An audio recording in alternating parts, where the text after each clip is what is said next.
그 사람들이 맛을 알기 이전에는 그 욕심이라는 게 없습니다. 그러나 사람이 맛을 알게 되면은 인생을 즐기게 됩니다. 요즘 먹방이 대세라지요. 그래서 여기저기에서 입맛이 있는 사람들은 맛집을 찾아갑니다. 산골에 있어도 저 섬에 있어도 또 외국에 있어도 입맛이 있기 때문에 맛을 아는 사람들은 맛집을 찾아갑니다. 또 공부의 맛을 맛들인 학생들 2, 3일 잠자지 않고 코피를 흘려도 내가 공부한 만큼 얻는 그 유익 때문에 공부의 맛을 맛들인 학생들은 공부하라 말하지 않아도 공부합니다. 또 연구생들도 마찬가지입니다. 어떤 연구에 대해서 결과를 맛본 그런 사람들은 돈이 아깝지가 않습니다. 내 체력이 쇠하는 것 전혀 아깝지가 않습니다. 등산의 맛을 맛본 사람들 아무리 높은 산, 비가 오든 눈이 오든 그 맛을 알기 때문에 그 정상까지 험난한 코스와 여정이 있음에도 불구하고 끝까지 완주해냅니다. 여행의 맛을 아는 사람도 마찬가지입니다. 험한 오지라도 상관이 없습니다. 길이 끊어진 곳이라도 상관이 없습니다. 여행이 나에게 주는 그 참맛을 알기 때문에 그러한 사람들은 도심의 모든 삶을 다 내려놓고 여행의 길을 떠나게 되는 것입니다. 성공의 맛을 아는 사람도 마찬가지입니다. 이 험악한 세상 참 성공하기가 얼마나 힘듭니까? 그러나 내가 과거에 이렇게 하였더니 성공하였다. 그 성공의 그 경험과 그 밑거름을 통해서 오늘 또 열심히 연구하고 또 밤잠을 설쳐가면서 일하는 것을 보게 됩니다. 사람들은 이처럼 인생의 다양한 분야에서 맛을 알기 때문에 때로는 즐겁게 때로는 기쁘게 살아갑니다. 세상 사람들이 살아가는 그 맛, 불신자들만 여러분 느끼는 건 아닙니다. 얼마든지 예수 그리스도를 믿으면서도 좁고 협착한 길을 걸어가면서도 바로 즐기고 맛볼 수 있는 것이 바로 인생의 맛이기 때문입니다. 자, 그럼 어떻게 사는 것이 살맛 나는 인생인지 오늘 말씀을 통해서 함께 몇 가지의 교훈을 상고하고 기도하도록 하겠습니다. 우리 제목 크게 한번 따라해 보겠습니다. 살맛 나는 인생. 참 죽을 맛 나는 인생 가운데 살맛 나는 인생, 어떻게 하는 것이 살맛 나는 인생이냐? 그런데요, 하나님의 말씀을 전하고 들을 때도 내 입장에서 내가 중심이 되면은 항상 내 것만을 고집하게 됩니다. 그러나 말씀이란 게 무엇입니까? 말씀은 하나님께서 우리에게 주신 것입니다. 그러므로 하나님께서 왜 성경의 저자를 통해서 이런 말씀을 우리에게 주셨던가? 그리고 왜 지금 이 시간 나에게 주셨던가? 하나님의 입장에서 이 말씀을 듣게 되고 이 말씀을 수용하게 되면은 그 주님의 요구에 우리가 믿음으로 반응하게 될 것이고, 믿음으로 반응하는 자에게 오늘 성경에 기록된 이들이 맛본 살맛 나는 그 인생을 우리들도 살아갈 수 있기 때문에 이 시간 여러분 말씀을 들을 때 내 입장에서 말씀을 듣기보다는 이 말씀을 우리 주신 주님께서 과연 우리에게 요구하시는 바가 무엇인지를 잘 깨달으시고 그 요구에 따라 또 믿음으로 순종하여 믿음으로 반응하여서 오늘도 본문에 가나 혼인잔치에서 포도주가 떨어져서 발이 동동 구른 이 살맛 나지 않는 인생들이 물이 변하여 포도주가 된 그런 은혜를 체험하고 살맛 난 인생을 경험한 것처럼 오늘 최소한 이 자리에 모인 저와 여러분 우리 모두는 앞으로의 인생 살맛 나는 인생 살아갈 수 있는 저와 여러분, 특별히 오늘 찬양 함께한 우리 청년들 되기를 주님의 이름으로 간절히 축원합니다. 자, 첫 번째 우리 1절로 3절 말씀 우리 함께 읽어보겠습니다. 1절로 3절입니다. 시작. 사흘째 되던 날 갈릴리 가나에 혼례가 있어 예수의 어머니도 거기 계시고 예수와 그의 제자들도 혼례의 청함을 받았더니 포도주가 떨어진지라. 아멘. 예, 포도주가 떨어진지라. 인생의 즐거운 날에도 부족함을 경험할 수 있다라는 평범한 진리를 오늘 사도 요한은 우리에게 교훈해 주고 있습니다. 시공간을 초월해서 이 혼례라는 것, 결혼이라는 것은 참 기쁘고 즐거운 일일 것입니다. 그래서 신랑은 신랑대로 신부는 신부대로 일생일대 단 한 번의 그 예식을 위해서 최상의 컨디션을 가지고 준비합니다. 신랑 신부는 당연하거니와 양가 부모님도 마찬가지지요. 양가 부모님 얼마나 뜻깊고 얼마나 가슴 뭉클한 시간입니까? 또 친척과 일가, 하객 모두도 마찬가지입니다. 이는 신불신 간에 마찬가지입니다. 신자이기 때문에 결혼 기쁘고 불신자이기 때문에 아닙니다. 신불신 간에 기쁘고 즐거운 날이 바로 결혼식 날입니다. 또 무엇보다도 오늘도 가난한 사람들도 부자들도 마찬가지입니다. 부잣집에서 이루어진 결혼식이기 때문에 크게 즐거워하고 크게 기뻐하고, 가난한 사람들의 혼인잔치이기 때문에 적게 기뻐하고 적게 즐거워하는 것 아닙니다. 형편과 처지 다 불문하고 도심에서 하던 시골에서 하던 이 결혼여식은 기쁘고 항상 즐거운 모임입니다. 이처럼 인생에는 모든 사람이 즐거워하고 좋아하는 날이 있습니다. 그런데 여러분 보십시오. 호사다마입니다. 좋은 일이 있으면 계속해서 좋은 일이 있으면 좋은데, 좋은 일이 있는 곳에 꼭 그렇지 못한 일들이 일어나게 되는 것입니다. 즐거운 혼인잔치에 어려운 일이 생겼습니다. 사실 어렵다기보다는 매우 난감하고 난처한 일이 발생하였습니다. 그것은 바로 포도주가 모자란 겁니다.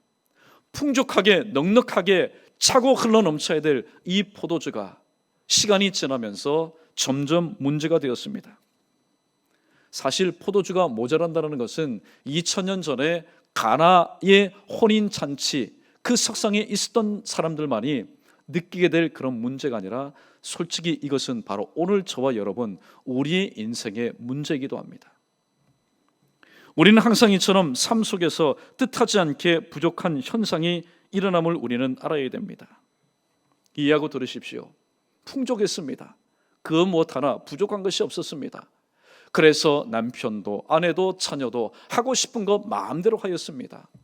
그런데 어느 날 뜻하지 않는 사업의 어려움으로 인해서 이제는 한 끼를 걱정해야 될 그런 일들이 발생하기도 합니다. 우리의 삶 가운데 부족함이 일어났기 때문입니다. 항상 큰 소리 쳤던 건강, 어느 날 이 건강에 문제가 생겨서 이제는 그 건강한 몸을 가지고 동서남북 마음대로 다니던 사람이 어느 날 답답하게도 갑갑하게도 쇠약한 병상 가운데 누워 있게 됩니다. 건강의 부족입니다. 확실하게 계획했던 이 프로젝트가 현지 사정으로 인해서 취소될 때에 그 마음이 얼마나 갑갑하겠습니까? 이처럼 인생의 즐거운 날에는 항상 우리의 발을 동동 구르게 하고 답답하고 또 난처하게 만드는 바로 부족한 일들이 일어나게 마련입니다. 자, 그렇다면 교회인 저와 여러분, 우리의 삶 가운데 오늘 21세기판 포도주가 모자라는 그런 일들이 저와 여러분의 삶 가운데 일어났을 때 우리는 어떻게 이 문제를 풀어나가야 될까요? 우리 3절 하반절 말씀 우리 함께 읽어보도록 하겠습니다. 포도주가 떨어진지라 그 뒤부터 읽습니다. 시작. 예수의 어머니가 예수에게 이르되 저들에게 포도주가 없다 하니. 혼인 잔치집에 포도주가 모자라는 것처럼 우리 일상생활에도 부족한 것들이 여기저기에서 뜻하지 않는 시간에 뜻하지 않는 그런 상황을 통해서 일어납니다. 마리아가 예수님께 이렇게 말합니다. 저들에게 포도주가 없다. 단지 푸념 섞인 말이 아닙니다. 팩트입니다. 사실입니다. 그러나 우리는 믿음의 눈을 통해서 지금 마리아가 아들이지만은 예수님에게 저들에게 포도주가 모자란다는 이 말은 그냥 단순한 보호를 뛰어넘어서 지금 간절한 구체적인 기도였다라는 사실을 우리는 깨달아야 됩니다. 현재 나의 부족한 내용을 구체적으로 예수님께 구하는 내용이기도 합니다. 자, 우리 크게 한번 따라해 보겠습니다. 특별히 우리 청년 여러분, 자, 유리창이 깨지지 않을 정도로 크게 한번 따라해 보십시오. 모자랄 때, 부족할 때, 다시 한번 따라해 보십시오. 모자랄 때는, 부족할 때는, 고민할 때가 아니라 하나님께 기도할 때입니다. 할렐루야. 예, 우리는 모자랄 때, 부족할 때에 고민합니다. 염려합니다. 답답해합니다. 가슴을 칩니다. 나 왜 이렇게 못나느냐 자포자기합니다. 그러나 그럴 때가 아니라는 겁니다. 예수님처럼 저들에게 포도주가 모자랍니다. 부족하고 또 모자랄 때는 고민할 때, 염려할 때가 아니라 하나님께 기도할 때라는 사실을 우리에게 교훈해 주고 있습니다. 왜냐하면 하나님은 일의 하나님이시기 때문입니다. 예수님이 이 가나 혼인잔치에 괜히 여러분 참석하신 것 아닙니다. 그저 동네 사람이기 때문에 초청되었다, 일반적으로는 그렇게 생각할지 모르겠지만은 11절 말씀, 제자들이 예수님을 믿었습니다. 이 뒤어진 모든 일을 통해서 하나님께서 함께 하셨구나. 예수님은 일의 하나님으로 참여했습니다. 그래서 포도주가 모자라는 것을 다 아셨습니다. 그럼에도 불구하고 있는 사람들의 이어지는 말씀이지만은 이러한 요구를 하나님께서는 요구하셨고, 예수님은 요구하셨고, 그 예수님의 요구에 또 하인들이, 또 그 잔치석상에 있던 사람들이 믿음으로 반응하였을 때에 물이 포도주로 되는 놀라운 역사가 일어났습니다. 자녀의 공부가 부족합니까? 솔직히 말씀드리면은 자녀들이 내가 원하는 대로, 내 원하는 수준치에 자녀의 기대치가 미치지 못했을 때 우리는 하나님 앞에 기도하기보다는 너 누구 닮아서 그러냐, 나를 닮아서는 그렇지 않을 것 같은데 도대체 누구를 닮아서 그러느냐, 그렇게 원망하기도 하였습니다. 그러나 모자랄 때, 부족할 때, 내 자녀의 학습 그 능력이 모자라고 부족할 때에 우리는 고민하거나 때로는 원망할 것이 아니라 하나님 앞에 기도해야 됩니다. 하나님, 내 아이에게 다니엘에게 주셨던 10배나 되는 지혜와 명철을 허락해 주십시오. 때로는 믿음이 부족할 때에 우리는 믿음에 믿음을 더해 달라고 우리는 기도해야 됩니다. 그리고 하나님의 말씀을 부지런히, 하나님의 말씀을 계속해서 들어야 됩니다. 로마서 10장 17절 말씀처럼 믿음은 들음에서 나며 들음은 그리스도의 말씀으로 말미암는다고 주님께서 정답을 가르쳐 주셨기 때문입니다. 여러분, 건강이 부족하십니까? 건강이 부족하다면 이 약을 여러분 꼭 한 접 드십시오. 우리 시편 39편 13절 말씀, 우리 자막 함께 읽습니다. 시작. 주여 나를 용서하사 내가 떠나 없어지기 전에 나의 건강을 회복시키소서. 아멘. 오해하지 마십시오. 다 그런 건 아닙니다. 어떤 사람은 육신이 연약하여서 자신의 죄와는 상관이 없이 그저 육신이 연약해서 쇠약해지는 경우도 있고, 또 더러는 자신이 지은 죄로 인해서 건강에 이상이 생길 때가 있습니다. 오늘 시편 기자는 이렇게 고백합니다. 주님, 나를 용서해 주십시오. 내가 지금 이렇게 허약하고 건강치 못한 것은 가만히 생각해 보니까 나의 허물 때문입니다. 나의 죄 때문입니다. 그러므로 나의 죄를 용서해 주시고 내가 떠나 없어지기 전에 하나님의 영광을 위해서 다시 한번 기억에 쓰임받을 수 있도록 내게 건강을 회복시켜 주십시오. 건강이 없는 사람은 시편 39편 13절 말씀을 여러분 의지해서 한번 기도해 보십시오. 또 여러분, 돈이 부족합니까? 물질이 부족합니까? 빌립보서 4장 19절 말씀 계속해서 읽어보겠습니다. 시작. 나의 하나님이 그리스도 예수 안에서 영광 가운데 그 풍성한 대로 너희 모든 쓸 것을 채우시리라. 아멘. 우리는 하나님을 이렇게 믿습니다. 이미 성경에서 증거합니다. 금도 내 것이요 은도 내 것이요. 사실 그보다 더한 분이죠. 이 천지만물, 이 우주, 우리가 이 지구상에서 부족한 것 때문에 발을 동동 구르고 때로는 마음 아파하고 눈물 흘릴 때 이 지구 전체를 만드신 분이 누구십니까? 바로 하나님이십니다. 그러므로 내 삶 가운데 돈이 필요하고 물질이 필요할 때 우리는 이 말씀을 붙잡고 기도할 필요가 있습니다. 나의 하나님이 그리스도 예수 안에서 영광 가운데 그 풍성한 대로 너희 모든 것을 채우시리라 말씀하신 하나님, 금도 내 것이요 은도 내 것이라고 말씀하신 하나님 아버지, 제가 지금 하나님이 주신 그 비전과 꿈을 이루기 위해서, 하나님의 영광을 위해서 지금 간구합니다. 저에게 이런 물질이 필요합니다. 하나님, 이런 돈이 필요합니다. 하나님이 주시지 않는 이유는 이것입니다. 돈이 없으셔서, 물질이 없으셔서, 잔고가 부족이어서 주시지 않는 것 아닙니다. 목적이 없기 때문에, 왜 쓰는지 목적이 없기 때문에, 저도 그것을 하나님의 영광대로 쓰지 않기 때문에 하나님은 주시지 않습니다. 그러나 여러분, 특별히 청년 여러분, 그리고 이 자리에 계신 여러분, 분명한 목적을 가지고 하나님 앞에 기대해 보십시오. 하나님은 바로 크레아치오 엑스니힐로, 무에서 유를 창조하시는 분인데, 하나님의 형상대로 지음받은 인간, 그것도 예수 그리스도를 믿어서 나의 친자녀가 된 교회가, 연희교회가 하나님의 영광을 위해서 제가 이렇게 쓰임받기를 원하는데 지금 부족한 게 있습니다. 물질이 부족합니다. 지혜가 부족합니다. 건강이 부족합니다. 하나님 채워주십시오. 채워주시지 않을 리가 만무합니다. 때론 우리 청년 여러분 중에 직장이 없습니까? 하나님 제게 이런 달란트를 주시지 않았습니까? 달란트라는 것은 본시 활용하라고 주신 것인데, 오늘 그 달란트, 주님께서 주신 이 달란트를 활용할 곳이 아직 제게 없습니다. 하나님 10분 활용할 수 있도록, 그리고 특별히 주일을 성수할 수 있는 직장을 제게 주십시오. 그러면 제가 하나님 영광 위에서 직장 복음화에 쓰임받는 일꾼이 되겠습니다. 여러분 기도도 마찬가지입니다.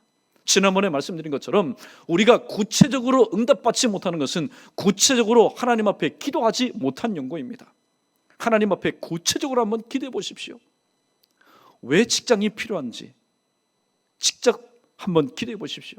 구체적으로 기도하는 기도에는 구체적인 응답이 있기 때문입니다.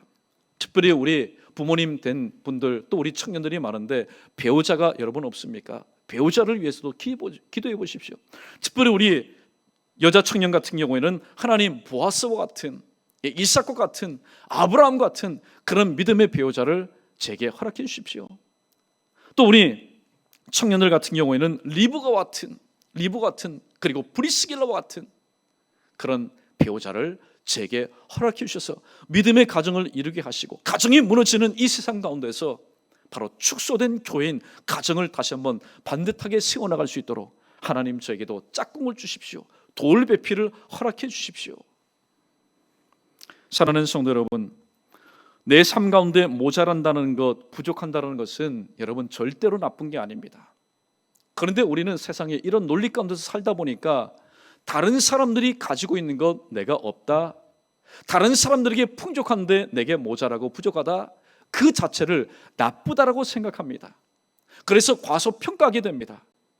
그래서 하나님은 포기하지 않았는데 나는 모자라는 인생, 나는 부족한 인생, 나는 없는 인생이니까 고로 나의 인생은 나쁜 인생이다. 신앙생활하면서도 왜 염려하고 왜 근심하고 왜 걱정합니까?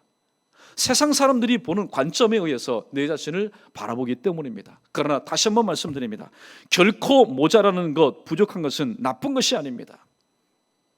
내 삶 가운데 무엇인가 모자라다, 무엇인가 부족하다는 것은 내가 지금 그것을 필요로 하고 있다는 겁니다.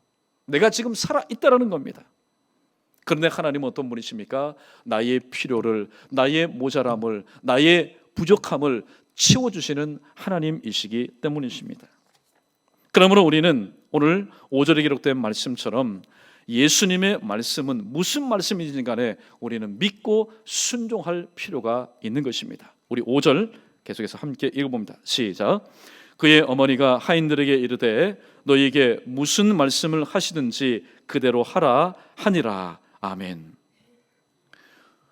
지난 수요일날도 잠깐 말씀드렸는데 용기, 여러분 무엇이 용기입니까? 무엇이 용기입니까? 모두들 죄를 감싸고 죄를 포장하고 죄를 없다라고 말할 때에 아닙니다, 저는 하나님 앞에 죄인입니다, 제가 이런 죄를 지었습니다라고 말할 수 있는 것, 이게 바로 용기입니다. 또 용기는 무엇일까요? 하나님께서 내게 어떤 말씀을 주시는 간에 그 말씀대로 순종할 수 있는 주관적이고 객관적인 형편이 되지가 않습니다.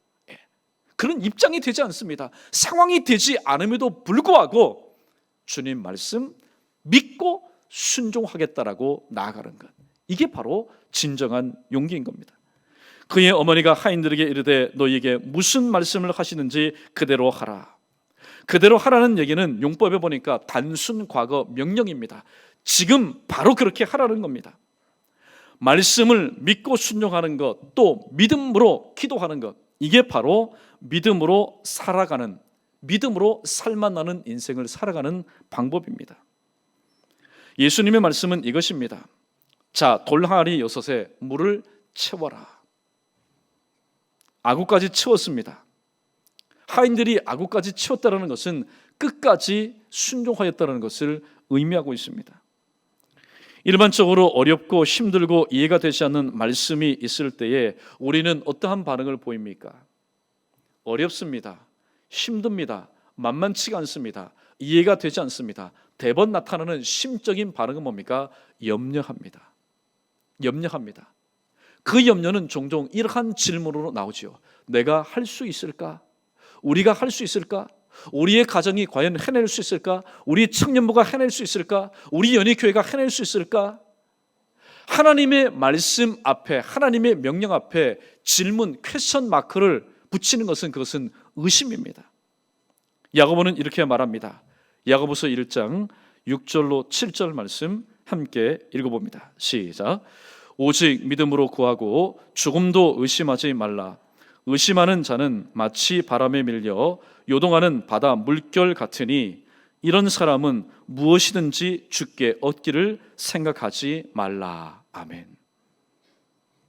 하나님께서 우리에게 명령하실 때는 사람들은 그렇지 않습니까? 무엇인가를 지시하고 무엇인가를 부탁하고 무엇인가를 명령할 때에 10길 물속은 알아도 한 길 사람 속을 모르기 때문에 그 사람의 형편과 처지를 모르기 때문에 때로는 부탁하고 명령하고 지시하신 것이 그에게 부담이 될 수가 있습니다. 그에게 염려가 될 수도 있습니다. 그러나 하나님은 우리의 모든 것을 알고 계시는 분입니다. 우리의 과거와 우리의 현재와 우리가 겪지 못한 미래에 일어날 일들까지도 아시는 분이십니다. 그 하나님께서 우리에게 그렇게 그때에 그렇게 말씀하실 때는 다 이유가 있다는 겁니다. 그러므로 우리에게 주님께서 그렇게 말씀하실 때 우리에게 요구하는 반응은 어떤 반응을 주님께서 요구하실까요? 일단 믿어라. 의심하지 말고 그 말씀대로 순종하라는 겁니다. 그 말씀대로 순종하라는 겁니다. 사랑하는 성도 여러분, 주인이기 때문에 또 하객이기 때문에 지혜가 있고 센스가 있고 또 상식이 있고 하인이기 때문에 무식하고 또 앞뒤를 분별하지 못하는 것 아닙니다. 하인들은 그 집에 일어나는 모든 살림을 잘 알고 있는 사람들입니다. 그러므로 이 물을 치우라는 이 말 이해할 수 없는 겁니다. 지금 현장에는 포도주가 모자라는데 예수님은 지금 물을 치우라고 얘기하는 겁니다. 이해가 되지 않습니다. 그럼에도 불구하고 예수님의 어머니가 자신들에게 부탁한 그 말씀을 믿었습니다. 예수님께서 무슨 말씀을 하시든 간에 그대로 행하라. 하인들은 일단 자신의 모든 것을 다 내려놓고 그 말씀을 하나님의 음성으로 믿고 순종할 때에 물이 변하여 포도주 되는 귀한 역사 가운데 쓰임받는 도구가 되었던 것입니다. 의심은 무엇일까요? 의심은 믿음이 부족할 때 생기는 병폐 현상입니다. 믿음이 충만하면 의심이 틈탈 겨를이 없습니다. 내 삶 가운데 신앙생활을 함에도 불구하고 우리의 삶 가운데 의심이 생깁니다. 그것은 바로 내 믿음이 부족하다는 바로 증거입니다. 믿음이 부족한 사람은 나쁜 습관을 낳게 됩니다. 왜냐하면 항상 의심하기 때문이죠. 의심하는 곳에는 하나님의 역사가 일어나지 않습니다. 반면에 믿음 충만은 좋은 습관을 낳습니다. 좋은 습관은 좋은 인격을 낳습니다. 그 좋은 인격체는 바로 믿음의 사람, 하나님의 사람, 기도의 사람, 말씀의 사람이 되는 것입니다. 그러면 오늘 또 하나님께서 온통 여러 가지 부족하고 모자라는 그런 상황을 가지고 하나님 앞에 나온 우리에게 하나님은 그 모자람을, 그 부족함을 마치 물이 변하여 포도주가 되게 하는 것처럼 하나님은 기적을 일으키기 위해서 우리에게 말씀을 하시는데 나의 모자람과 나의 부족함과 하나님께서 이루실 그 기적 사이에서 하나님께서 주시는 말씀이 내게 이해가 되지 않고 또 내가 그것을 순종할 수 없다 할지라도 그렇게 말씀하신 분이 하나님이신 줄로 믿고 그 말씀이 하나님의 말씀인 줄로 믿는다면 우리에게 필요한 바로 반응은 오직 순종뿐이라는 사실입니다. 이 순종은 그냥 시키니까 맹목적으로 하는 순종이 아닙니다. 만세전에 하나님께서 나를 이 땅 가운데 보내시고 부족하고 모자란 현장 가운데 나를 있게 하시고 또 그러한 나를 통해서 하나님 앞에 믿음으로 구하게 하시고 주신 말씀을 통해서 순종하게 하시는 하나님의 섭리가 무엇인지를 깨닫는 자만이 바로 순종할 수 있기 때문입니다. 그러므로 범사에 하나님께서 내게 어떤 말씀을 주신 간에 그 말씀을 믿고 순종할 수 있는 순종의 사람, 저와 여러분 우리 모두 되기를 주님의 이름으로 축원합니다. 마지막 네 번째입니다. 우리 9절로 10절까지의 말씀 우리 읽겠습니다. 시작. 연회장은 물로 된 포도주를 맛보고도 어디서 났는지 알지 못하되 물돈 하인들은 알더라. 연회장이 신랑을 불러 말하되 사람마다 먼저 좋은 포도주를 내고 취한 후에는 낮은 것을 내거늘 그대는 지금까지 좋은 포도주를 두었도다 하니라. 아멘. 이것이 참으로 살맛나는 인생 아니겠습니까? 네 번째 우리 교훈, 우리 자막 크게 한번 읽어보겠습니다. 시작. 처음 맛보다 나중 맛이 좋은 믿음 생활이 되어야 합니다. 아멘. 이게 바로 살맛나는 인생입니다. 그러나 세상은 그렇지 않습니다. 세상은 처음에 좋은 건 내어놓았다가 그것에 어느 정도 얼핏 취하여서 그것에 대한 맛도, 그것에 대한 모든 상황도 분별력이 흐려질 때에 감추어뒀던 싸구려를 내어다가 맛보게 합니다. 처음에는 좋은 맛이었다가 나중에는 좋지 못한 맛을 맛보게 하는 것, 이게 바로 세상의 고약한 심보입니다. 그러나 신앙생활은 어떻습니까? 처음에는 비록 좋지 못하다 할지라도 가면서 점점 나아지는 것이 바로 신앙생활의 살맛나는 맛 아니겠습니까? 오늘 우리가 부족할 때, 우리가 모자랄 때 우리는 주님께서 요구하시는 바대로 믿고 우리는 기도하되 끝까지 기도해야 됩니다. 이 시간 여러분에게 질문합니다. 우리 솔직하게 한번 대답해 보십시오. 기도는 언제까지 하는 것입니까? 기도는 언제까지 하는 것입니까? 응답받을 때까지 하는 거죠. 그러므로 중언부언하는 기도와 우리 믿음의 사람의 기도가 본질적으로 다른 게 바로 그겁니다.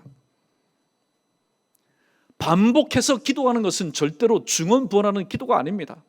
청년들이 직장을 위해서 또 배우자를 위해서 기도합니다. 오늘 또 기도하고 내일 또 기도합니다. 언제까지 기도합니까? 취직될 때까지, 배우자를 만날 때까지. 그거는 중언부언하는 기도가 아닙니다.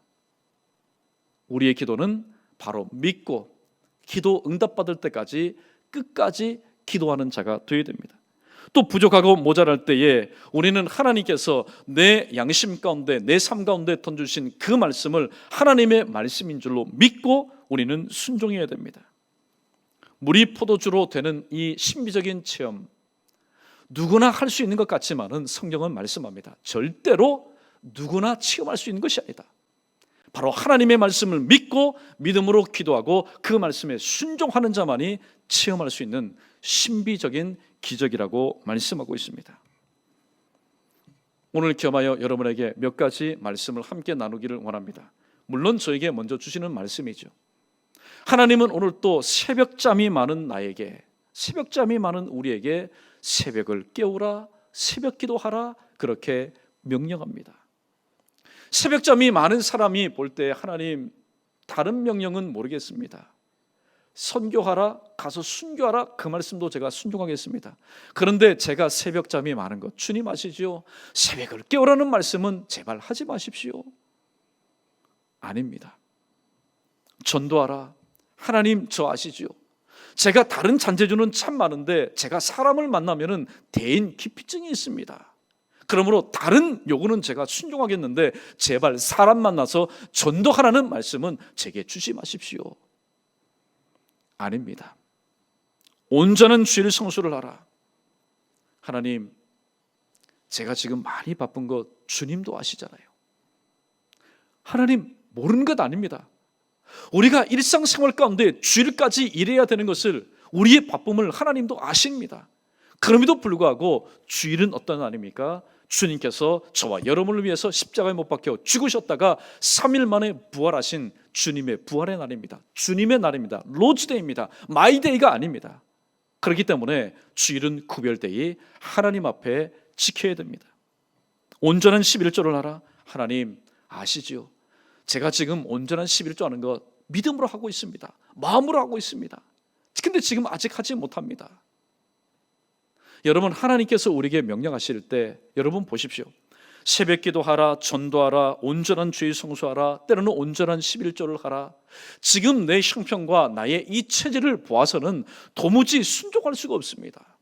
그럼에도 불구하고 주님께서 하신 말씀이 무엇입니까? 마리아가 우리에게 오늘 조언해 주는 교훈이 뭡니까? 예수님께서 무슨 말씀을 하시는지 간에 그대로 행하라는 것입니다. 왜냐하면 그대로 행할 때에 체질이 연약한 나, 또 여러 모양으로 부족하고 모자라서 할 수 없는 나와 함께 하시는 하나님의 은혜를 우리가 경험할 수 있기 때문입니다. 여러분, 새롭게 변화되는 것이 무엇입니까? 그저 옷 갈아입었다고 여러분 변화되는 것 아닙니다. 헤어스타일 바꿨다고 변화되는 것 아닙니다. 하나님께서 무슨 말씀을 하시는 간에 그 말씀 앞에 믿고 순종할 때에 하나님이 나와 함께 하셔서 내 능으로도 내 힘으로도가 아닌 바로 찬양의 고백처럼 성령의 힘에 의해서 변화되는 삶을 사는 것, 이게 바로 새롭게 변화되는 삶의 모습 아니겠습니까? 말씀을 정리합니다. 오늘 가나 혼인잔치에 정말로 일어나서는 안 될 일이 일어났습니다. 우리의 삶도 마찬가지입니다. 우리의 삶 가운데 모자라는 것, 또 부족한 것, 우리가 원해서 일어나는 것 아닙니다. 도무지 일어나서는 안 될 일들이 오늘 또 일어납니다. 잠언 21장 7절 말씀처럼 너희는 내일 일을 자랑하지 말아라. 왜냐하면 하루 동안에 무슨 일이 일어날지 알지 못하기 때문이라고 말씀하고 있습니다. 자, 오늘 말씀 우리 요약하면서 우리 복음송 예수님이 말씀하시니 우리 함께 입술로 고백하고 말씀을 정리하도록 하겠습니다.